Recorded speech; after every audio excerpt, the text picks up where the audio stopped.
And welcome back to the weekly update video. This is the update version 1.5.14 for September 9th, 2022, the military uniforms update. Dear Stormworkers, in this week's update, we're adding 20 new military uniforms item. Let's try that again. In this week's update, we are adding 20 new military uniform items to the wardrobe. That's kind of an interesting sentence. For a long time, players have been specifically asking for these outfits, more tools for roleplay, and better outfits to match the Search and Destroy DLC. In response, we are adding these new outfits to the base game for all players. To access these new outfits, check out the wardrobe in game.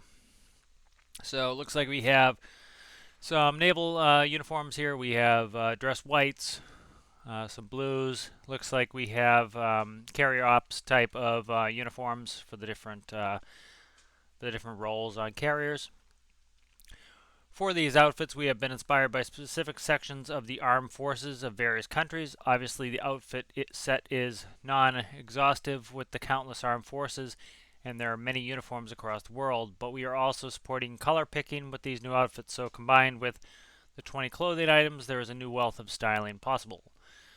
As always, this update comes with many fixes and improvements. Please see the patch notes below for details.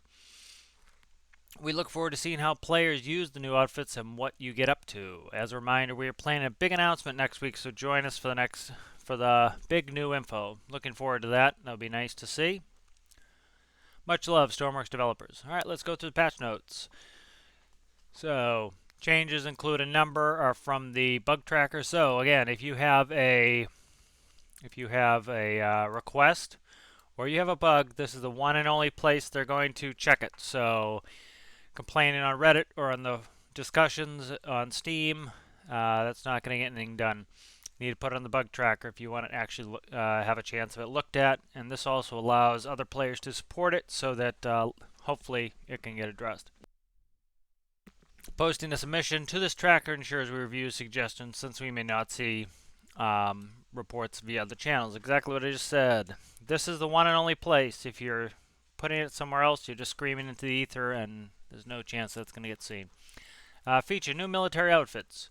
20 new military themed outfits.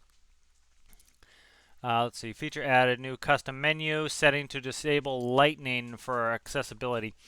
A lot of people have been asking for this. As much as devs get criticism for not listening to the community, it was pretty recent that I started seeing people complaining about lightning issues, and it looks like they put on a checkbox for that. So again, I would recommend, if you have an issue like that and you want something to be selectable, go up to the bug tracker, put it in there.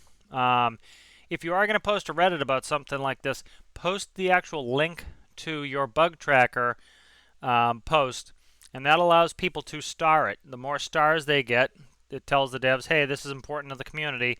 The more likely they are to change or fix or add something. That's going to be the way to get their attention, not just yelling on some forum. I just saw somebody yelling on Reddit about something, and I actually posted this. I think it was on the discussion. I posted this link. This is the only way to go if you want it actually done. Down here isn't going to work either. Post it here if you actually want it done. Fix. Lightning sound now respects the environmental master audio slider. That's really good. Especially, if I'm doing videos, or if just, you don't want to have your ears blasted out. It should respect the master audio slider. So if you put your sounds down, it's keeping the sound down, so you're not getting a lightning bash to the head. Let's see. Fix. Diagonal slope block face is not being repairable with the welding torch. That's good to see. Fixed. Mesh issues at train terminal. Not sure what that is, but it's good to see it fixed. This has been going on for a while. I think radars now ignore rotor child physics. So they used to show the rotors of your helicopter. So if you had a radar below the rotor, it would often show your rotor, and you could actually visually see a circle where it was drawing the rotor blades, I believe. So that's good to see. Medium turret ring mesh issue. Not sure. I didn't see that one, but glad it's fixed. Clutches no longer instantly engage, disengage. That's, a lot of people probably going to complain about that, but that's how a clutch is supposed to work. That's the whole point of a clutch, or else you would just use like a pinion or a gear or something and just slam it together. A clutch is meant to slip. You know, a lot of people, for understandable reasons, if they've never used a manual vehicle before, have no clue how a clutch works. You have plates. The plates are pressed together. The less pressure, the more they can slip, allowing some energy through.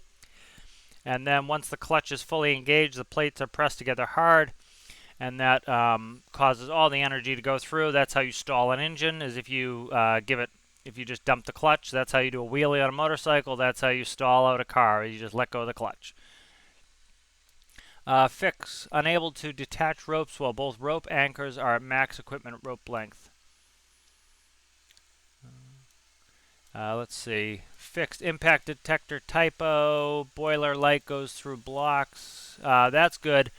That's kind of it's not a huge deal, but it was kind of a little RP braking and immersion braking that you could see the firelight on the ground if you had a boiler, so that's kind of nice. Brings it a little bit more realism. Spelling issue. Rename Megalodon button to CMOS just to indicate that it also disables the crack, and that's good.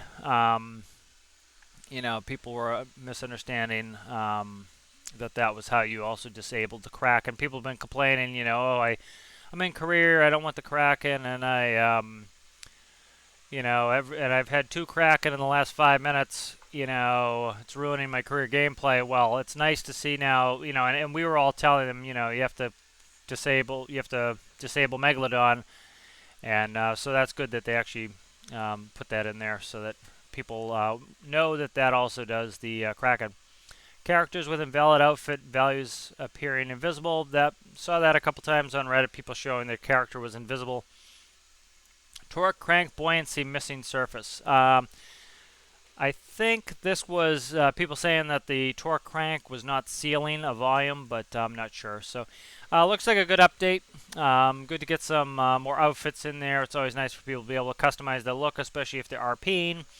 I'm really looking forward to this next week's big announcement. Kind of helps us set our expectations and not have a bunch of hype. We can actually know what is coming. And so I'm looking forward to that. Good to see fixes as usual. And again, I'll stress again, if you have a bug to report or a feature request, put it here. That's the one and only place that they're going to see it. Don't expect them to see it anywhere else. So looks like a good update, and we'll see you in the next one.